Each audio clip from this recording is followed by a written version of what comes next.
নমস্কার বন্ধুরা, আমি রুমানা। আজ আমি আমার জীবনের এমন এক গোপন অধ্যায় তোমাদের সাথে শেয়ার করতে যাচ্ছি, যা শুনলে হয়তো তোমরা আমাকে ঘৃণা করবে অথবা হয়তো আমার পরিস্থিতির কথা ভেবে দীর্ঘশ্বাস ফেলবে। একটা সাধারণ মধ্যবিত্ত পরিবারের বউ আমি, কিন্তু প্রবাসী স্বামীর অনুপস্থিতিতে একাকিত্ব কিভাবে একজন নারীকে ভুল পথে পা বাড়াতে বাধ্য করে অথবা বলা যায় পরিস্থিতির শিকার বানায়, আজ সেটাই বলবো। গল্পটি শুরু করার আগে অনুরোধ করব আমাদের চ্যানেলটি সাবস্ক্রাইব করে বেল আইকনটি ক্লিক করে রাখুন, যাতে পরবর্তী রোমাঞ্চকর গল্পগুলো মিস না করেন। চলুন শুরু করা যাক আমার জীবনের সেই তোলপাড় করা দিনগুলোর কথা। আমার বিয়ে হয়েছে আজ প্রায় ৩ বছর। আমার স্বামী রাশেদ মানুষ হিসাবে খুব ভালো। বিয়ের মাত্র ৬ মাসের মাথায় তাকে দুবাই চলে যেতে হয়। সংসারের সচ্ছলতা ফেরাতে এই বিচ্ছেদটুকু মেনে নেওয়া ছাড়া আমাদের উপায় ছিল না। বাড়িতে আমি, আমার শাশুড়ি আর আমার একমাত্র দেবর সুমন। সুমন তখন অনার্সে পড়ে, বয়সে আমার চেয়ে বছর চারেকের ছোট। ছিপছিপে গড়ন, শ্যামলা বরণ আর চোখে মুখে একটা চঞ্চলতা, সব মিলিয়ে সুমনকে দেখলে যে কারো ভালো লাগবে। প্রথম প্রথম রাশেদ চলে যাওয়ার পর দিনগুলো খুব কষ্টে কাটত। সারা দিন শাশুড়ির সেবা আর সংসারের কাজ করেই সময় পার করতাম। রাতে যখন বিছানায় যেতাম তখন এক বুক হাহাকার নিয়ে ঘুমাতাম। রাশেদ ফোন করত, কিন্তু সেই ফোনে কি আর মনের বা শরীরের সব চাহিদা মেটে? এভাবেই ১ বছর কেটে গেল। সুমন আমাকে খুব সম্মান করত, ভাবি বলে ডাকত। আমিও ওকে নিজের ছোট ভাইয়ের মতো দেখতাম। কিন্তু বিপদটা শুরু হল বর্ষাকালের এক বিকেলে। সেদিন খুব বৃষ্টি হচ্ছিল। শাশুড়িমা অসুস্থ হয়ে বেশ কয়েকদিন ধরেই বিছানায়। বাড়িতে কাজের লোক আসেনি বৃষ্টির কারণে। আমি রান্নাঘরে খিচুড়ি বসাচ্ছিলাম। সুমন ভিজে জুবুথুবু হয়ে কলেজ থেকে ফিরল। ওর পরনের শার্টটা গায়ের সাথে লেপটেছিল, যার ফলে ওর সুঠাম শরীরের গঠন স্পষ্ট বোঝা যাচ্ছিল। আমি তোয়ালেটা এগিয়ে দিতেই ও হাসল, বলল, ভাবি, আজ যা খিদে পেয়েছে তাড়াতাড়ি কিছু দাও। ওর সেই হাসির দিকে তাকিয়ে আমি কেমন যেন থমকে গেলাম। এই প্রথম সুমনকে আমার দেবরের চেয়ে পুরুষ হিসাবে বেশি মনে হল। আমি নিজেকে সামলে নিয়ে রান্নাঘরে চলে গেলাম, কিন্তু মনের ভেতর কেমন একটা অস্থিরতা কাজ করতে শুরু করল। দিন গড়াতে লাগল, আর আমাদের সম্পর্কের ধরনটাও একটু একটু করে পাল্টাতে লাগল। সুমন প্রায়ই এখন আমার সাথে অকারণে গল্প করতে আসে। আমি রান্না করলে পাশে দাঁড়িয়ে থাকে। মাঝে মাঝে দুষ্টুমি করে বলে, ভাবি, ভাইয়া তো বিদেশে, তোমার কি ভয় লাগে একা থাকতে?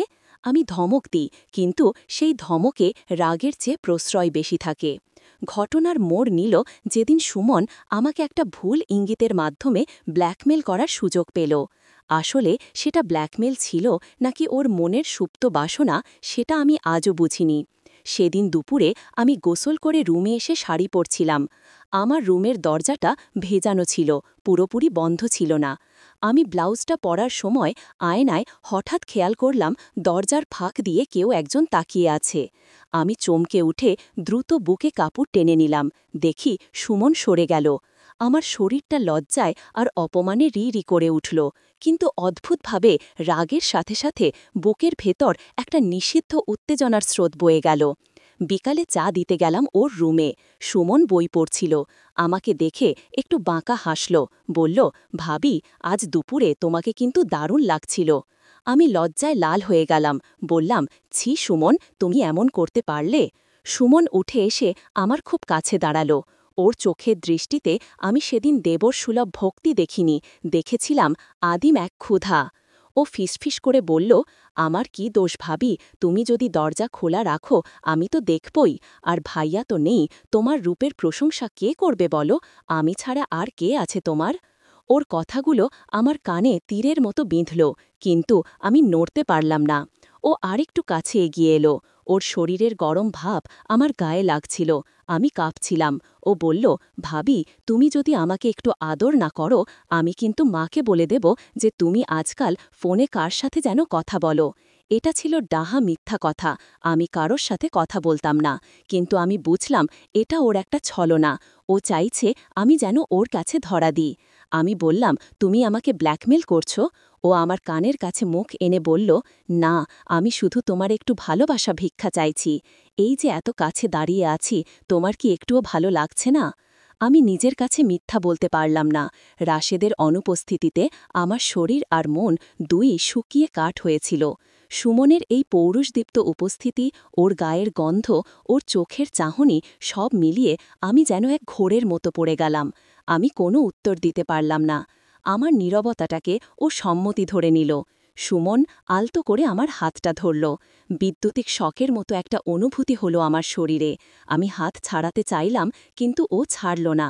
উল্টো আমার হাতটা টেনে নিয়ে নিজের বুকের ওপর রাখল। আমার হাতের নিচে ওর হৃৎস্পন্দন অনুভব করতে পারলাম, ধপ ধপ করছে।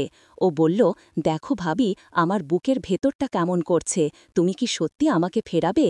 আমি তখনও দোনোমনো করছি, একদিকে সামাজিক লজ্জা, পাপবোধ, আর অন্যদিকে দীর্ঘদিনের অতৃপ্ত বাসনা। শেষমেশ বাসনারই জয় হল। আমি আমার চোখ দুটো বন্ধ করে ফেললাম। সুমন আমার কোমরে হাত রাখল। ওর স্পর্শে আমার সারা শরীরে শিহরণ খেলে গেল। মনে হল এতদিন পর যেন আমি বৃষ্টির দেখা পেলাম। ও আমাকে আস্তে আস্তে নিজের দিকে টেনে নিল। আমাদের মাঝখানের দূরত্বটুকু ঘুচে গেল। আমি অনুভব করলাম ওর শক্ত শরীরটা আমার নরম শরীরের সাথে মিশে যাচ্ছে। ও আমার কপালে একটা চুমু খেল, তারপর ধীরে ধীরে ওর ঠোঁট নামিয়ে আনলো আমার গলার কাছে।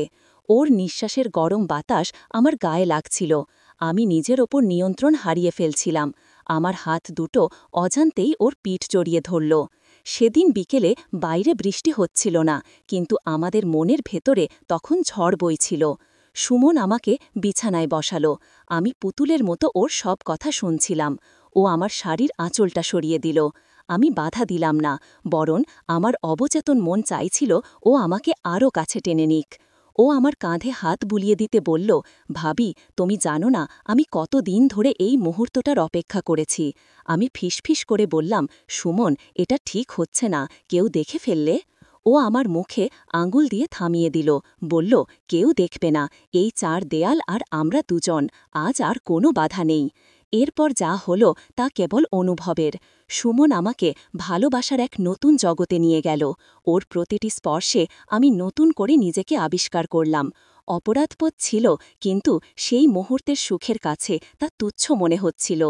ওর শরীরের নিচে পিষ্ট হয়ে আমি ভুলে গেলাম যে ও আমার দেবর, আমি ভুলে গেলাম আমার স্বামী বিদেশে।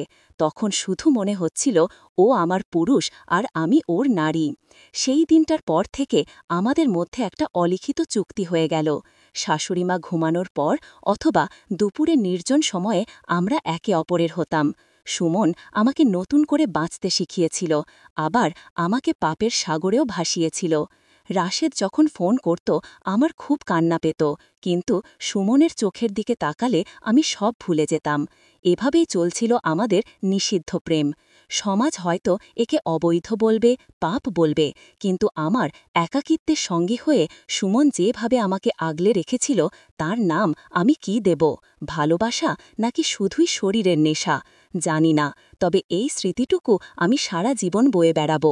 প্রবাসী স্বামীর অনুপস্থিতিতে দেবরের সাথে এই খুনসুটি যে কবে জীবনের এত বড় একটা অংশ হয়ে গেল তা টেরই পেলাম না। গল্পটা এখানেই শেষ করছি। জানি না আপনারা আমাকে কিভাবে বিচার করবেন, তবে পরিস্থিতি মানুষকে কোথায় নিয়ে যায় সেটা বোঝানোর জন্যই আমার এই স্বীকারোক্তি।